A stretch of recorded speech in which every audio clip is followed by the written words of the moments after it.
How to find the TikTok stream key.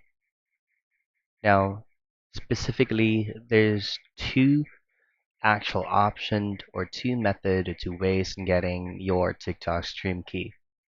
Now, if you're going to be using a third-party streaming platform like OBS, Twitch, or Discord, what you can do is just to simply log into your TikTok account and then head straight into live, and then your stream key will actually be your server URL.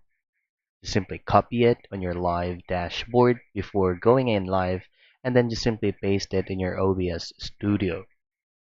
Now, the other thing that you can do is just to use the TikTok Live Studio. However, you can only use TikTok Live Studio if you reach a certain amount of followers for you to be able to have access with TikTok streaming tools. So those are the two things that you can do for you to be able to find your TikTok stream key.